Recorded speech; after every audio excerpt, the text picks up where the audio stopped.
नमस्कार दर्शक बंधु मु प्रसन्न मुझे आम विलेज फार्मिंग ओडिशा को स्वागत जनावि। आज आम पहुँची आज अनुगुल जिलार छेणपदा ब्लॉक पंचायत बालीपटार आज आमर भल चाषी पाखर पहुँची जाइए। आज पचारि बुझा आमर झाल चाष विषय केमी कौन लाभ रोचे कौन केमी क्षति रोचे आमती कौन भल भल वे कले भल लाभ रल प्रोडक्शन भल बाहर से विषय आज आम चाषी पाखर भल तथ्य ना झाल चाष कौन केमी रोग बाधि रोचे से विषय आज आम चाषी जन को पचारि बुझा। दर्शक बंधु आज पचारि बुझा आम चाषी जनकर परिचय। नमस्कार मौसा आपन परिचय टे आम दर्शक मानक दिंतु। आम घर हूँ हटेनाड़ी हटेनाड़ी मौजार आम चाष करुचु ये झाल चाष वर्ष 1.5 वर्ष है कलुना आपर मंजी लगेलु 3-4टा लखाए। मंगल साहू हटेनाड़ी जो बालीपटा चाष आपन केते वर्ष है कलेनी? वर्ष 1.5 वर्ष भितर कलुनी आउ चाष करिकिना खत सार देइकिरी तापर मंजी लगेलु तापर गछ हो सारा बाद झालर फार ये जो रांज देलु रांज देकिरी विशोधन कलु तापर एभला फल होउची आ झाल चाष कर रोग बाधि रुहे पतर गुड़ाक बेले बेले नालिया धरदेव आउे फल भी मुचा मुचा हो बेले बेले ना केंटा धरदेव तापाई किसी औषध आम जानी हाँ बेसी भी किसी है मेडिसिन बा कौन विष आर कौन केमती व्यवहार कर व्यवहार करुचु बोले कहले रोगर आ हरमोन युवा कर दौच हाँ जो जो हरमोनटा देले टे कमी जाऊँगी ये जो तापर रोगटा देले भी टे कमुची चाष चली ना कि मौसा आम जाना चाहबू रांज जो गछ होगा पूर्वर ना गछ होगा गछ जिते बड़े आंठु आंठु होते टे डुंकेब से समय रांज दि जाए रांज दे ताले मौसा आमर गछ रुइबा हेबा ठारू केते दिन भीतर से हमको फल देव? 30 दिन भितर फल आरंभ हम फूल कड़ हम फूल कड़ हम ताले आ किछि दिन पर तो फल स्टार्ट हो ना तेरे केते दिन लागि? 1.5 मास लागि जिवो। 1.5 मास से फल देबा स्टार्ट हे जो 1.5 मास भितर भी झाल चाष सरिबो हो ना 1.5 मास भितर सरिबो भी 1.5 मास भितर से चाष जो फल देबा सरिबो ताले मौसा जो मार्केट आपण करछंती ताले केमती लाभ केमती कोन रहउची?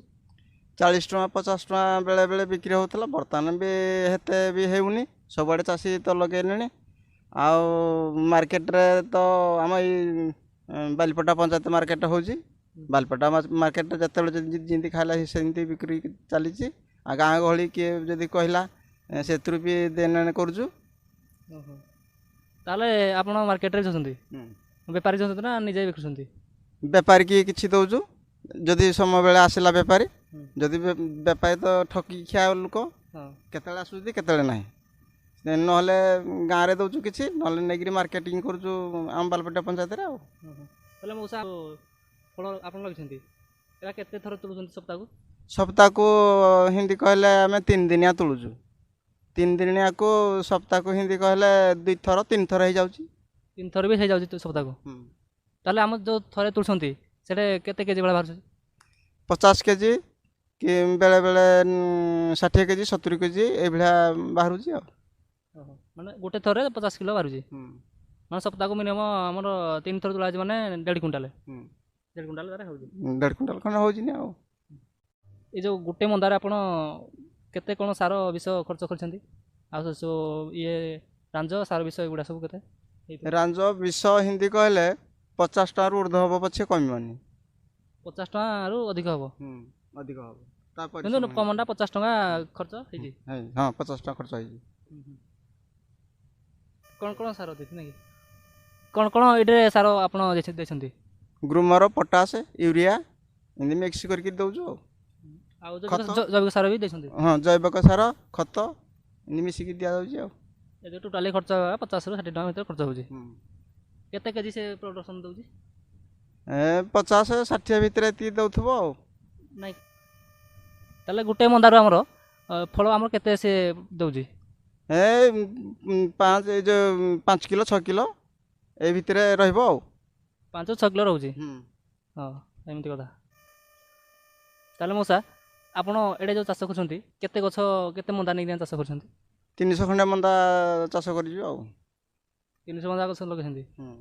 ଆ ସହିତ ଆଉ କ'ଣ କ'ଣ ଚାଷ କରୁଛନ୍ତି? ତା ସହିତ ଧାନ ଚାଷ ବି କରୁଛୁ। ଧାନ ଚାଷ ଧାଡ଼ି ଲମ୍ବେଇକିରି କରିଥିଲୁ 8 ମିଟର ଏଇ ଯେଉଁ 8 ଇଞ୍ଚ 9 ଇଞ୍ଚ ଭିତରେ ଧାଡ଼ି କରିକିନା। ହଁ ତା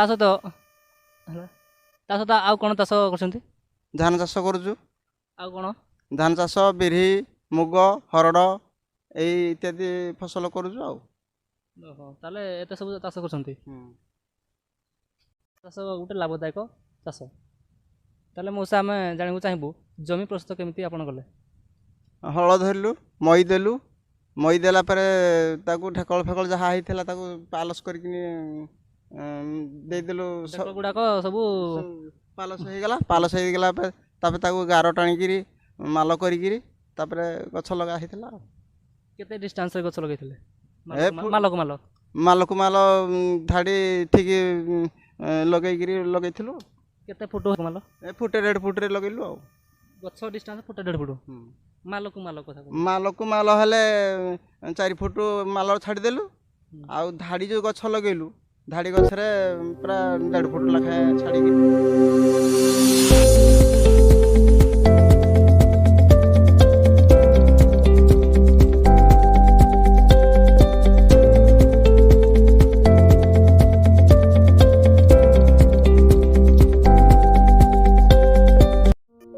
ଆପଣ ଆମ ଧାନ ଚାଷ ବିଷୟରେ ବହୁତ କିଛି ତଥ୍ୟ ଦେଇଥିବାରୁ ସେଥିପାଇଁ ବହୁତ ବହୁତ ଧନ୍ୟବାଦ। ଦର୍ଶକ ବନ୍ଧୁ ଆମ ଚ୍ୟାନେଲକୁ ଯଦି ଆପଣ ନୂଆ ଦେଖୁଛନ୍ତି ତାହେଲେ ଲାଇକ୍ ସେୟାର ସବସ୍କ୍ରାଇବ୍ ଓ କମେଣ୍ଟ ଦିଅନ୍ତୁ ଆଉ ବେଲ୍ ଆଇକନ୍କୁ ଅଲ୍ ଦେଇ ଦିଅନ୍ତୁ। ଆଜି ପାଇଁ ଏତିକି।